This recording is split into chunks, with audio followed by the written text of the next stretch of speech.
everybody. Did you guys like John's address this morning? God, awesome. I hope I can be like him when I grow up. Man, he's fantastic. Well, I kind of thought about what to talk to you guys about today, and kind of hit on the topic, all I ever needed to know about business. I learned from Clause 4 in the 9001 standard. So let's go ahead and get underway here. We kind of kicked off this adventure with a survey that Smithers produced. We had a lot of responses from you guys on things that were troubling you about your company and certification and the standard and everything. You guys were confused about context. What the heck is context? It starts off the standard, talks about the context of the organization, details on process management, not really a new topic, but one that people struggle with nonetheless. There's that risk-based thinking thing. How to apply risk-based thinking, and then that whole documented information. You know, the retained, the maintained. There's a lot of confusion on that one. So, with that, let's take a look at what we'll cover in the next few minutes that we've got together. We'll start off with some key terms and definitions. It's a great place to start. I remember on TC 176 when we were writing the 9001 2015 standard. One of the guys stood up and said, "Who in here has a copy of ISO 9000?" That's the dictionary. Yeah, about half the hands went up. How many of you guys have read it? A bunch of hands went down then, and there were only a few hands up. I said, "You got to be kidding me. We're writing the standard and you don't have a dictionary?" 9001 tells you that it's indispensable for the use of 9001, the dictionary. As chair of the Interpretations Committee, interesting enough, a lot of the requests for interpretation that I get can be solved by reading the dictionary or just reading the standard. We'll take a look at context, and then I'm going to give you 9 easy steps for how to implement 9001. All of it is from Clause 4. And then we'll hit, right in the middle of it, we'll hit risk-based thinking. And then we'll talk a little bit about documented information. Then I'll summarize, give you guys some benefits, and then we can ask questions and answers, that kind of thing. So terms and definitions from ISO 9000. Let's begin with some very basic definitions. First of all, top management. Okay, the senior ranking official at the given location, that's generally how that's taken. Context of the organization. Now the dictionary, ISO 9000, is a lot of help right here. That's the combination of internal and external issues that can have an effect on an organization's approach to developing and achieving its objectives. Yeah, that does not clear it up at all, does it? Well, hopefully in the next few minutes we'll clear it up. Interested parties. Then you've got a bunch of the Q words: quality management, quality policy, quality objectives. In the 9001 standard, Clause 0.1 says that it's not the intent of this international standard to imply the need for the use of specific terminologies of this standard. Annex A.1. Who's read the annexes to 9001 2015? I tell you, John talked about it this morning. We just start at Clause 4 and take off. We don't read the first part. We don't read the annex. The annex to this standard has some really valuable information that will really help us out. The annex says there's no requirement for the terms used by an organization to be replaced by terms used in this international standard. So you want a free no-charge tip? Here it comes. If you'll replace the Q word with the B word. Some of you guys heard me say this last year, right? Okay, I see a bunch of my friends out there. Yeah, replace the Q word with the B word, business. So it becomes a business management system. Guys, I tell you, if you'll just mentally make that switch in your head, things get really easy with this standard really, really quickly. I mean, to illustrate that, look at that last one, quality objectives. If we were doing an audit and you went with me into the accounting area, pick something, and I asked them what their quality objectives were, how are they going to answer that question? They're probably going to look at you and go, what the? You don't even know where you are. We don't have quality objectives. But if we make the swap, business objectives, they just lay it right out. Things get real easy really quickly. If you'll just make that swap. We'll see here in just a minute, because context, something that's very confusing to a lot of people, gets real easy really, really quickly. You'll notice in the lower right-hand corner, I guess you guys can see that, some of Dale's rules. Some of you guys that know me, there's a list of rules that I've been keeping for over 30-something years. I'm up way over 200 right now. Dale's rule number 5 says, it ain't dog food if the dogs don't eat it. You can call it a quality system or a business system or a management system, but if your folks don't use it and you don't use it, you know what kind of system you got? You got no system at all. It ain't dog food if the dogs don't eat it. Boy, this plays really well up in the Northeast.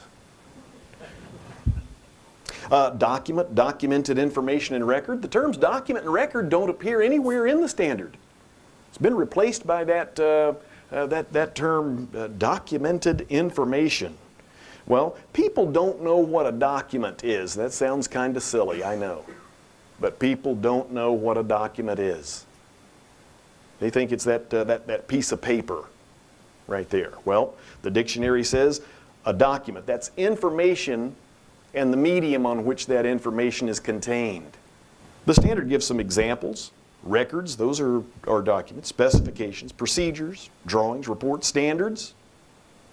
And the notes are very helpful in ISO 9000.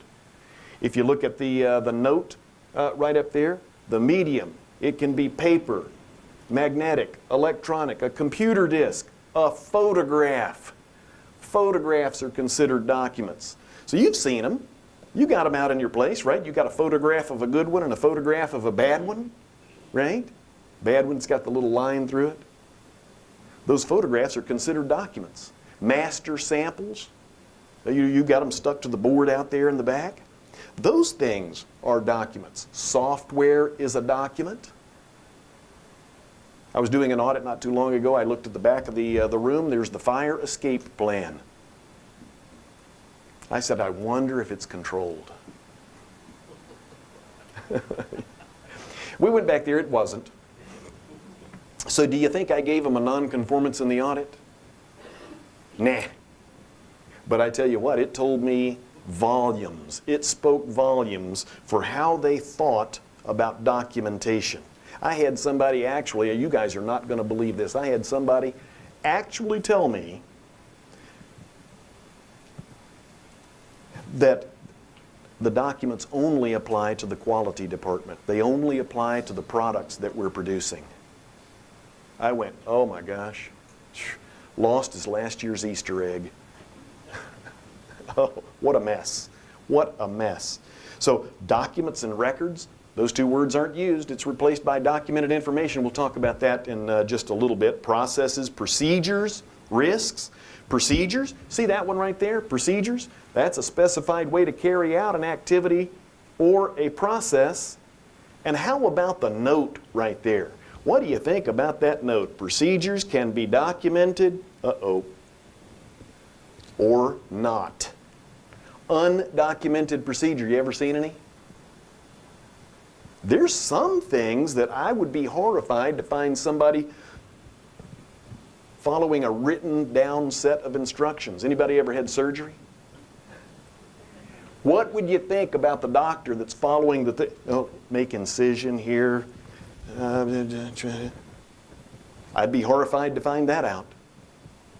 And so 9000, the dictionary, kind of takes that into account. And there's a lot of things that you don't have to document, And it might be it might be a safety. We're going to talk about 45,001 right after this one. It might be a safety problem. Somebody out here reading a procedure versus concentrating on something that might be a little bit hazardous, and there's risk. Risk, the effect of uncertainty. Not much help, but it'll be help in just a second. Let's take a look at context. Let's take a look at context right here. It's the combination of internal and external factors that can have an effect on the organization's approach to providing products or services that meet customer requirements. All right? Now, kind of a heads up as I go through this thing, there's going to be a lot of things that I'll paraphrase. Okay? I'll try to kind of give you the heads up when I paraphrase something. All right? A word of caution.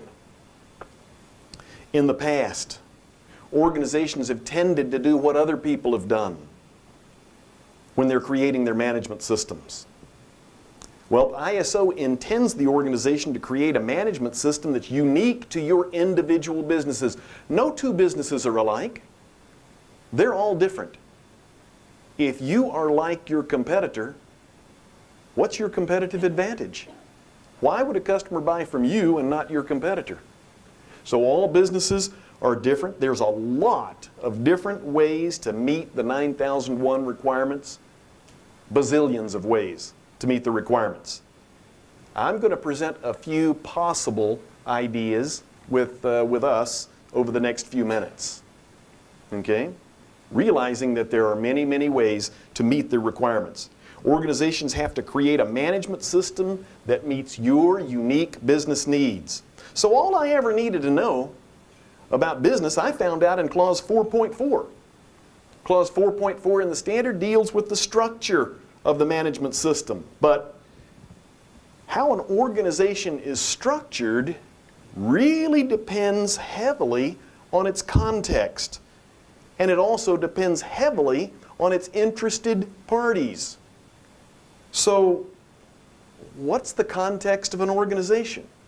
Well, 9001, the standard, 4.1, it leads off by telling the organization will determine the internal and external issues that are relevant to the purpose and strategic direction, affect its ability to achieve intended results of its quality management system. Not a lot of help, just like the dictionary. Not a whole lot of help. But what if we thought of Clause 4.1 like this? What if we thought about it like this and maybe did a little wordsmithing and rethinking of it? What if we called the title of Clause 4.1 Understanding the Strategic Analysis of a Business? What if we thought about it like that? If we thought about it like that, then 4.1 might read something like this. The organization shall perform a strategic analysis on the organization in order to determine the factors that affect its ability to be successful. What is it that helps you to be successful? The organization will determine the external opportunities and threats and the internal strengths and weaknesses that are relevant to its purpose and its strategic direction. So a strategic analysis. What the heck is a strategic analysis? Well, if you've ever been to business school, you kind of know what that is. Strategic analysis, that really forms the database of the organization's strategic plan. It's an in-depth examination of the external and the internal environmental factors, not 14,001, the environment in which you compete, that are likely to have the greatest impact on the business. So, external factors. That could include things like the market segment that you play in, technology that's available, the competitive environment, the industry structure, strategic opportunities and threats, internal factors. Internal factors, that could include things like financial resources, product or service capabilities, internal capabilities, strategic strengths or limitations. Those could be the internal factors. Well, If this is the strategic analysis of the business, like Dale's rule number 38 says, if you don't know where you're going, any road will get you there. So know where you're going. I developed a little tool, an organizational context matrix. If you like it, I'll give it to you. Okay, that's my free parting gift for you guys. The organizational context matrix. You're looking at internal issues and external issues, just like the standard talks about. Keep in mind, guys, there's many, many ways to meet the requirements of 9001. I'm just going to show you, one or two. Okay, if you like it, use it. If you don't like it, hey, that's fine. There's many ways to meet the requirements. Internal issues. You're looking at things that could help you or things that might hurt you as a business. Those things that are helpful. Strengths. What are your strengths? Maybe our strength is our product mix. We have a real wide breadth of products. We can service any type of customer. Maybe one of your strengths is your ability to execute a pricing strategy. Pricing strategy, that could take months to pull that off if you do it correctly. Maybe one of our strengths is our ability to develop new products, new technologies. Maybe one of our strengths is our experienced staff. We've got everybody here, they've been here for 20, 30 years. I go into companies all the time, they've got 20-year, 30-year employees. They know everything about the business. If you've got that as a strength, how many procedures do you think you need? Not many. Not many at all. On the other hand, the things that could harm you, or the things that you don't do well. Maybe our production efficiency. That's one of those things that we don't do so good. Or maybe our distribution channels to market. Maybe that's something we don't do so good, and we've got to work on that. Or maybe we have an inexperienced workforce. If I have an inexperienced workforce, do you think I'm going to have more or less procedures? Yeah, guys, this is not rocket science. Okay? But you can tell that context is highly specialized on what it is that you do. Okay? And it can change, right? We've got that strength, that the experienced staff, the experienced workforce. And then everybody retires, the baby boomers. That's me. I'm a boomer. Yeah, problem with the boomers.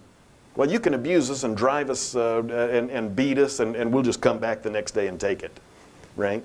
But the problem is we're retiring and dying off to be replaced by the millennials.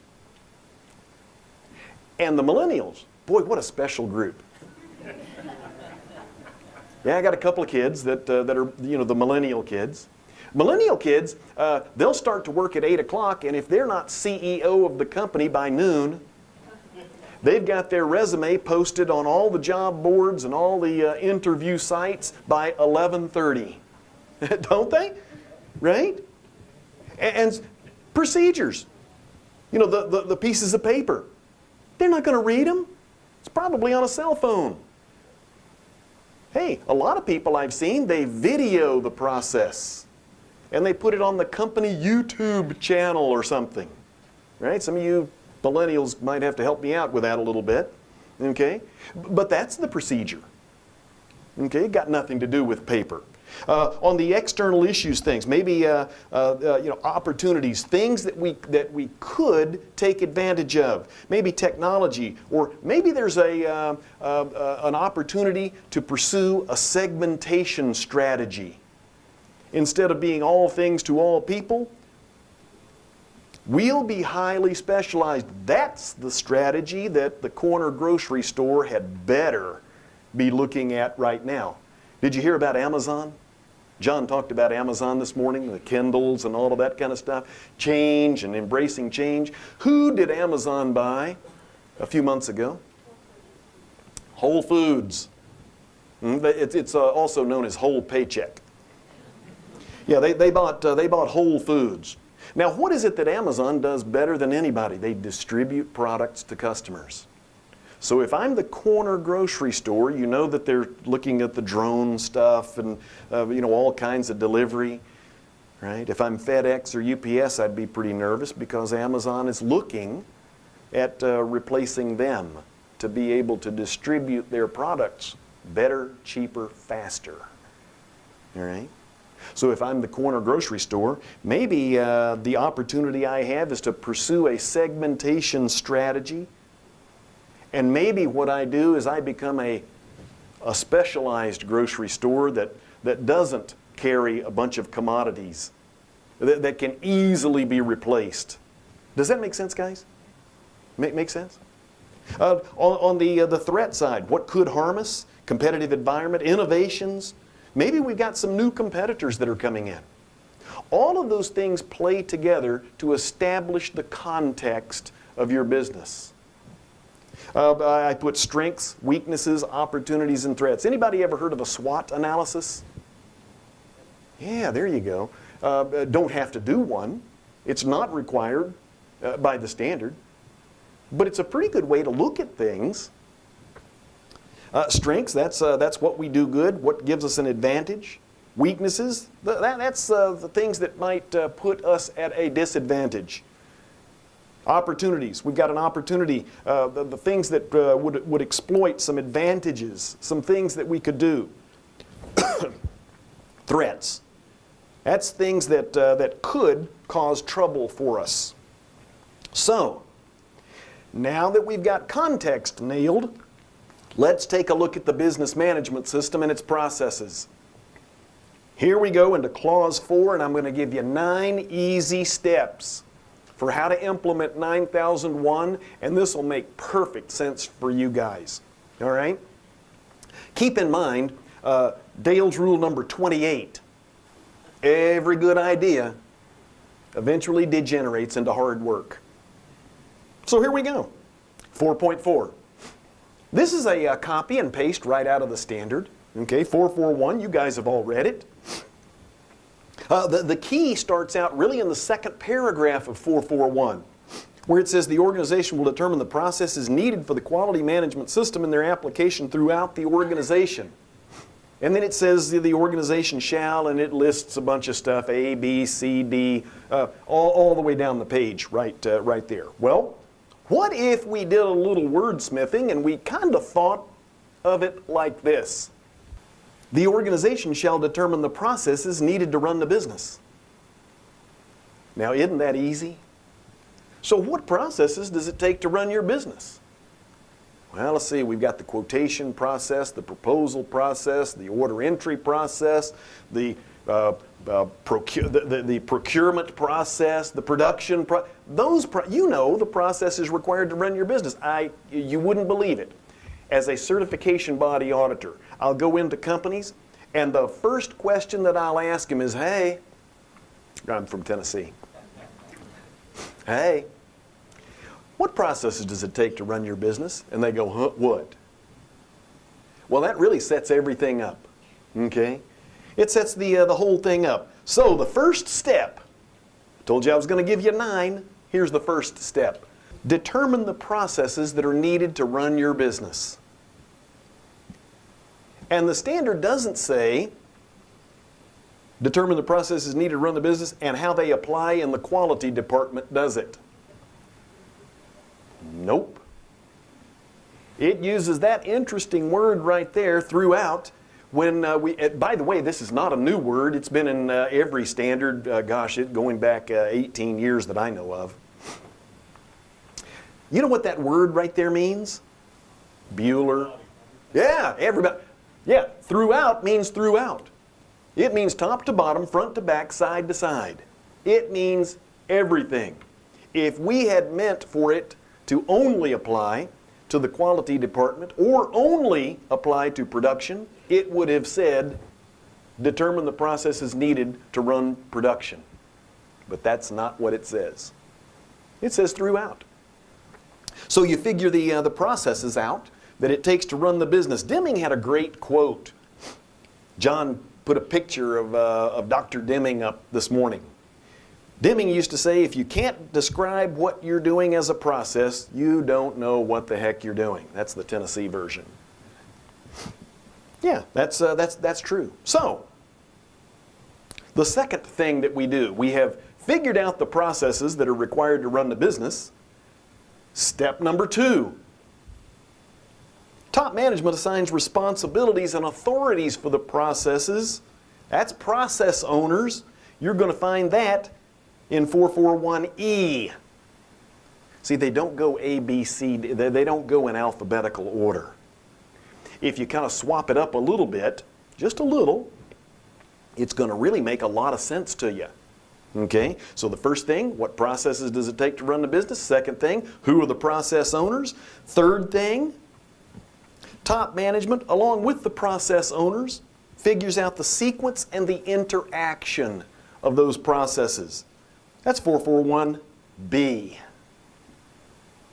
So now, who knows how the process is run better than the process owners? Nobody. They know exactly how they work, don't they? The person that's in charge of the procurement process, they know it better than I do. The research and development process, or the order entry process, or the quotation, all of those processes required to run the business right there. Instead, a lot of times what we'll do is we'll manage by functional department. The problem with functional department management is that's not how business works. Business works by processes. And we've talked about a few, order entry, quotations, right? You guys know what they are. And the processes are going to be different from one company to the next, aren't they? Sure. From one business unit inside one company to another business unit, aren't they going to be different? I hope so, because they're making different things. Fourth thing that we do. We figured out the context. We know what the interested parties want. We figured out the processes required to run the business. We've assigned process owners. Let the process owners do the heavy lifting. Like my dad used to say, they have a dog in the fight. Figure out the sequence and the interaction. Next thing, the fourth thing that they do, the process owners figure out 441A, the inputs that are required and the outputs that are expected from their process. Now again, who knows that better than the process owners? Certainly not me as the president of the company. Certainly not someone else from some other part of the company. It's the process owners. They know exactly, because they're running it and doing it every day, aren't they? Sure. The diagram up there is copied and pasted. Nothing unique about that. It's right out of the 9001 standard. It's a pictorial representation, a little graphic on how processes work. All processes have inputs. They all have outputs. Okay? So the process owners are going to figure out the inputs and the outputs from their individual processes. All right, so fifth, we're going to have the process owners, now that they've identified the inputs and the outputs for each individual process, now here comes risk. Now they're going to figure out the risk. Watch this. I've got a process right here. All processes, this is a definition, it's right in ISO 9000, the dictionary, no magic here. All processes have inputs, inputs, inputs, don't they? You guys with me? Outstanding. They all have outputs, right? So the process owners, who know the processes better than anybody in the company, they figure out the inputs that are required, and now they assign risk mitigation. What's the risk if I don't get this input right? And what do I put in place to make sure that that does get done right? How about this input? How about that input? Does that make sense, guys? Now that's easy for the whole risk management thing. Annex A.4, here comes that annex in the back of the standard again. We don't typically read the annexes. We were talking about that earlier. Might be helpful in this case because it says this standard specifies requirements for organization to understand its context, determine the risk as a basis for planning. And then it says, see 6.1. And 6.1, it says, represents the application of risk-based thinking. So the key is right there in 6.1. So what does 6.1 say? Well, let's take a look at it. There's 6.1, 611, 612. It says in 612, the organization will plan actions to address risks, opportunities, how to integrate and implement the actions into the management system processes, and evaluate the effectiveness of what you did. I'm paraphrasing, right? Well, it helps, and some of you guys saw me do this, I think, last year. If you'll circle some key words right there. Risks, integrate, actions, and processes. When you were a kid, did you ever play Connect the Dots? You know what I'm talking about? I don't know if they still do that. The millennials probably, that's Connect the iPhones. I'm not sure. They still do Connect the... Yeah, there we go. Sorry. Think coloring books. Yeah, there you go, there you go. So you connect the dots, all right? And now here's how 612 reads. Are you ready? The organization shall plan how to integrate risk-based actions into the processes. What processes? The ones required to run the business. Remember step 1? So you're integrating risk-based actions into the individual processes. Who does it? The process owners. What could be easier? Right? Well, how do you do it? Okay. Risk-based thinking. Here we go. This is the thing that turns management from defense into offense. There's a Dale's rule for that. Dale's rule number, number 9.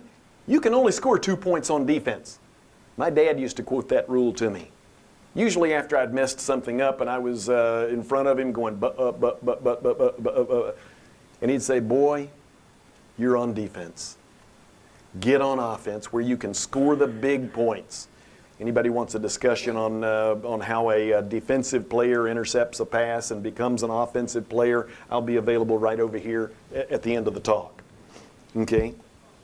But Annex A.4, it says, although 6.1 specifies the organization will plan actions to address risks, there is no requirement. See that? There is no requirement for formal methods for risk management. There's no requirement for a documented risk management process. There is no requirement for a risk register, a risk database, a risk list. I've heard them all, right? The only problem with that is I don't see that anywhere in the standard. Okay, if it's in there and I've missed it, please help me out. Okay? So, risk management. Here's a way to look at it. ISO 31000. There's an ISO standard for risk management. Did you know that? It's ISO 31000. I did not serve on the technical committee to write it, but it's a really good standard. In that standard, it talks about how to set up a risk management process in a company. Remember, it's not required by 9001. Okay? You're looking at the assessment. Notice how it starts. ISO 31000, the most current version, 2011. Look at the top. Establish the context. What if I'm a hospital or a coal mine? Do you think my context might be a little bit different between those two? How about if I'm making explosive devices or paper cups? Do you think my context might be a little bit different? Sure, absolutely. And it dictates how I set up everything in the business. I identify the risk, analyze it, evaluate it, and treat it. So, wouldn't it be great if we had a tool to do it with? There's one. I came up with one, and I'll give it to you guys. All right? I call it a risk impact analysis matrix. I mean, I had to call it something. That sounds fancy. Okay? That'll probably be worth every penny you guys pay me for it. I told you I was going to give it to you, right? Okay. So, the dictionary definitions in ISO 31000, risk assessment, likelihood and consequence. Everything with risk deals with likelihood and consequence. How likely is it to happen, and what's the consequence if it does? If it's highly likely and somebody could get hurt or killed, you think I'm going to put some pretty tight controls over that one? Yeah, more than likely. But not everything exhibits the same amount of risk in your system. There's other words in there, risk magnitude and residual resistance to treatment. I'll explain that in just a second. All of those terms are used in the risk impact analysis matrix. All right? Not a lot of magic to this one. Like I said, after we're done, if you guys want to throw a business card up here or something like that, I'll email these things to you and you can have them. Okay? Just use them. The risk impact analysis matrix. Okay? I put two typical processes in there just to show you kind of how things work. The audit process, the order entry process. I know that all of you guys in here have those two processes. And dozens of others. But if you take a look at it, the order entry process. What could go wrong with some of the inputs? Well, you don't get the product requirements defined. I don't understand terms and definitions, perhaps. Maybe I don't get the delivery requirements nailed down. I get the product requirements nailed down just fine, but you know, it's supposed to be delivered on an open top truck, not a closed top truck. Because when it gets to the job site, I've only got one of those big cranes on the top of the skyscraper to pull it out. Or maybe resolving previous requirements. The next column is just a description of the risk. It's just a description, that's all. Now the next column starts to get into likelihood. See the numbers in there? Likelihood. See that? 5.4.2. Likelihood 2.19. Backwards, back. That's the chance of something happening. There's your dictionary right there. All right? And you just assign a number, 1 to 10. Not a lot of magic. Likelihood, 1, it's not going to happen. 10, almost certain. Do it with a group. Okay? Hopefully a cross-functional group. All right? Because people will look at things differently. Assign a number, 1 to 10. And then consequence. All right? That's the consequence. If it does happen, here's the consequence. And its consequences, I split it up into several different areas. I split it up into things like consequences to operations, consequences to property, people, customers, or the environment. Again, the same 1 to 10 scale. Assign that number to it. Now, add up the consequences. That gives you this number right here. And now risk magnitude. ISO 31000 will tell you that risk magnitude is the product of likelihood times consequence. So you just do the arithmetic. This isn't even calculus. I'm an engineer and have a minor in mathematics and all of that kind of stuff. I can't even do the calculus. Don't even know why I had to take it. But this is just arithmetic. Likelihood times consequence equals risk magnitude. Now residual resistance to treatment, this could throw the whole thing off. You ever been to the doctor, you've got a sore throat or an earache or the sinus infection, whatever it is? You ever done that? And the doctor gives you the pills to take. And you go home, you take the pills, and you start feeling a little bit better, right? But at the end of the week, here it comes back again, okay? Because there's a residual infection that the pills didn't cure. Some problems have a high residual resistance to treatment. No matter, you ever had those things that no matter what you do, it's still going to mess up? Right? So, same thing with that residual resistance to treatment, 1 to 10. There's the scale down there in the bottom. All right? 1 to 10. And then you multiply magnitude times residual resistance. That gives you an impact analysis final ranking. You sort them from highest to lowest. And you know what you've just done? Risk-based thinking on the processes. Who does it? The process owners, remember? That was step 2. Step 1, figure out the processes. Step 2, the process owners. They're doing all this stuff. Because who knows the processes better than the process owners? Right? Guys, does this make sense? Awesome. Awesome. The 6th thing that you do. 441C. Top management has the process owners determine and supply criteria and methods, including monitoring, measurement, that's needed to effectively operate and control the processes. Number 7, 441D, have the process owners determine the resources that they need to run the processes. So, metrics is included in here. Process controls are included in here. How do I control the process? How do I manage the process? Right? Well, Dale's rule number 25 says what gets measured gets improved. So, I got several questions. There were several questions in the survey about this. Does that mean that I've got to document everything? And how do I affect performance?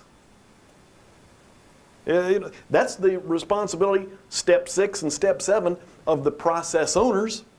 How do I affect performance? Well, there's at least 5 different choices for how to affect performance. At least 5. The first one, I write a procedure. It's a document. If you don't want to do that, maybe what we do is we hire competent people. I went to a place not too long ago. I won't even tell you where it was, and I certainly won't tell you their name, and I can't tell you what they did, but it was pretty cool.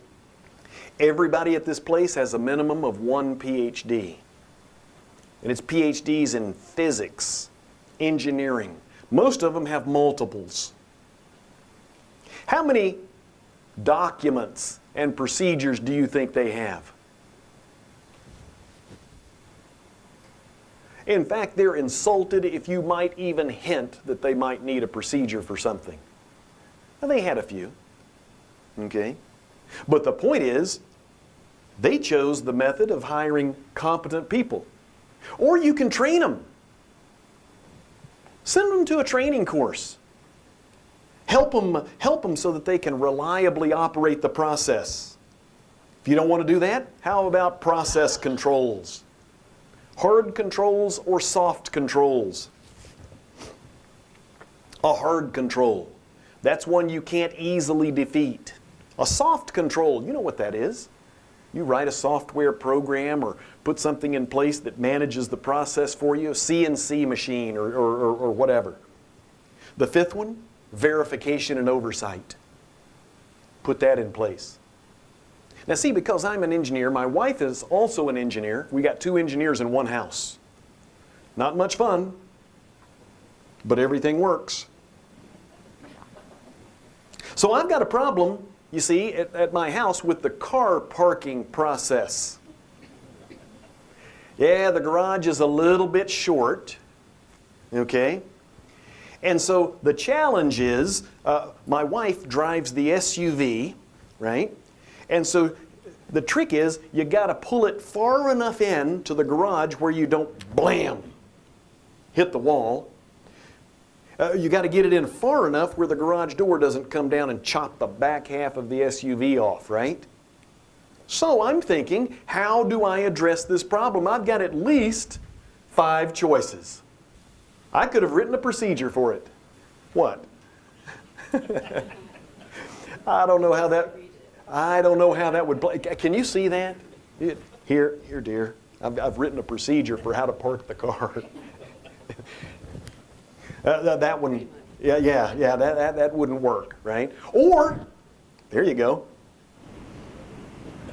Get a new wife. I can't go there. I got way too much invested in this one. She's got more invested in me. I'm barely housebroke, right? So that option wasn't so good. The training piece, well, that's kind of the same as the documentation piece at my house. That wouldn't work. Verification and oversight, I gotta tell you, highly reliable. I could stand at the front of the garage like this, right? Highly reliable. Yeah, but my travel schedule. Yeah, I flew in after midnight last night. So that one was out. So I'm left with choice number 4, process control, hard controls or soft controls. I could get one of these bumpers. They've got some of these on the floor right here in the parking lot. You know what I'm talking about? The concrete bumpers that in the parking lot. You know what you guys know, right? I got to tell you, 100% reliable. Put that in the garage floor, the tire comes up, it hits the concrete bumper, it stops, you're in far enough, not too far, perfect, except sometimes I get to park in the garage, not often, but sometimes I get to park in the garage. I drive the sports car. The geometry on the sports car is a little bit different, so if the wheel on my car hits the concrete bumper, it is going to chop the back half of it off, right?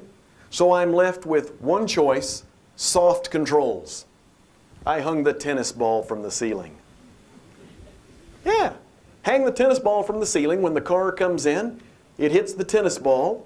You can easily defeat it, okay? But it gives a visual indication that the car parking process has worked. Guys, does that make sense? It doesn't have to be all that difficult. Except that I came in the other day. You guys are going to love it. I came in the other day, the car, blammo, it's up against the wall, the tennis ball's hanging out like this. I went, I got to rethink number 2. Gosh, I hope this doesn't get on the internet. But there's at least 5 choices for how to intervene to affect performance. And your process owners can make that call. Does that make sense? Yeah, there you go. There you go. Dale's rule number 22 says, well done. It's better than well said. Whole lot better. So, number 8 and number 9. Here we go, almost done. Number 8 and number 9. You're getting top management to evaluate the processes and the process owners to implement changes. And 9th, the process owners make improvements. That's that continual improvement thing. 441G, evaluate the processes. That's audit. Guys, auditing is the only way that an inanimate object, a business, has to talk back to the people that are trying to run it. If not for audit, you may think you know how the process is running, but you really don't know for sure. So 441G says audit the processes. 9th, make improvements. That's that continual improvement, continually making improvements, always making improvements to the processes. Here's the 3-legged stool of business. Some of my friends out there have heard me talk about the 3-legged stool of business. You guys ever seen a 3-legged stool? What happens if one of the legs of the 3-legged stool is broken, bent, or damaged? Yeah, it falls over. How about if one of the legs is shorter than the other 2 legs? What happens? Yeah, it becomes unstable. Guys, the same thing will happen in your business. The first leg of the three-legged stool, management. Management defines the system, puts the system in place, and runs it. You audit it. It's like the annual checkup. You know, John was talking about the annual physical this morning, doing the annual checkup. You audit it. Sometimes you find some good stuff. Sometimes you find some bad stuff. The bad stuff, you take corrective action on it, and you fix your problems. You put a new system in place and run it, and then you audit the new system. Find the problems, fix them, put a new system in place, audit that new system, problems, correct them. That's plan, do, check, act. All right? That's the continual improvement part. All right? And it really depends on all three legs working. If I'm weak in one of the legs, my business will become unstable and it'll manifest in several different ways. All effective management systems, whether it be 9001, 14001, 45,000, all of them contain that self-healing mechanism. If you run this, all you guys got to do is just put those three things in place, run it, and the business will self-heal and it'll fix itself over time. All you got to do is get out of the way. Speaking of getting out of the way, documented information. Retained, maintained, what the heck do I have to do with that? Well, 442 to the rescue. 442 says, to the extent necessary, the organization will maintain documented information and retain documented information. Notice how it leads off, to the extent necessary. That means that you decide.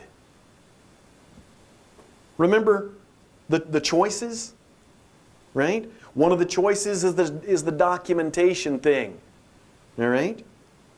Also, from ISO 9000, the dictionary, the definition of a document, it could be that video, right? It could be a photograph. It could be anything a document could. And sometimes the document might be completely the wrong answer. It might be one of those hard or soft controls or the competency thing, okay? Over the last 30 years, management systems have become increasingly dependent on documented procedures, documented work instructions, records, manuals. Sometimes that was appropriate. In a lot of cases it was overkill, and sometimes it became the default response to a corrective action. Oh, we got a corrective action on the last audit. Somebody write a procedure. You ever done that? And wonder later how you end up with hundreds or thousands of procedures that nobody can use and nobody reads, right? Well, the 2015 version of the standard, it's removed that default response. 4.4 tells you how to do it. Let the process owners help you. So requirements for documents and records. This is kind of a review. You guys know this. The requirement for maintained documented information. There's only 3 documents that the standard makes you have. Only 3. None of them are a procedure. And then records. There you go. There's a list of the records. No mystery. Everywhere in the standard where it says retain documented information, there's a list of the records right there that you got to have. Other than that, you make up your mind what way best controls the processes required to run your business. So, some summary stuff. Let's wrap it up. The steps from clause 4.4, here it comes. First, I determine the processes needed to run the business. Next, I assign responsibilities and authorities for the processes. That's process owners. Next, we determine the sequence and the interaction of the processes.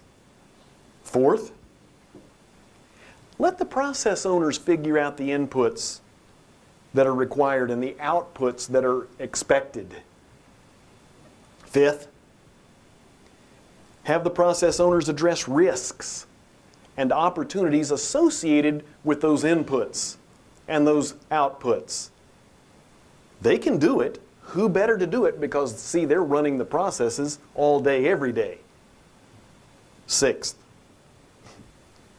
apply criteria, methods, and measures, and also documented information to control the processes. Seventh, provide resources that are needed to adequately run the processes. Eighth, audit. Audit is the most powerful tool in your management toolbox. It's the thing that'll really turn things around for you. Ninth, continually make improvements to the processes. And you'll have the benefits of a repeatable and reliable business management system. So, what are the benefits? I'm glad you asked.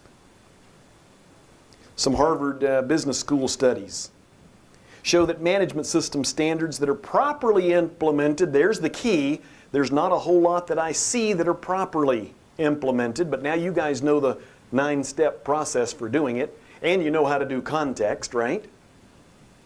Properly implemented management systems return bottom line financial results that are larger than any investment that you can make, research has shown. Here's the reference at the bottom of the slide. Adopters of management system standards have higher rates of corporate survival than those that don't adopt a repeatable management system. Adopters of management system standards have higher sales because customers trust them. Annual earnings per employee grew substantially more rapidly after 9001 certification than organizations that did not adopt it. And then sales increases nearly 9% after certification as compared with those who did not adopt it.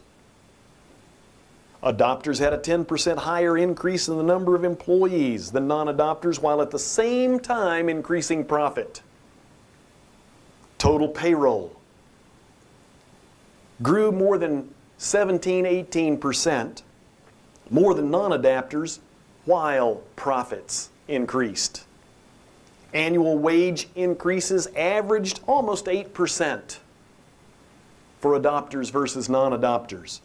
And the benefits achieved with implementation of 9001 statistically higher in smaller companies than in larger companies.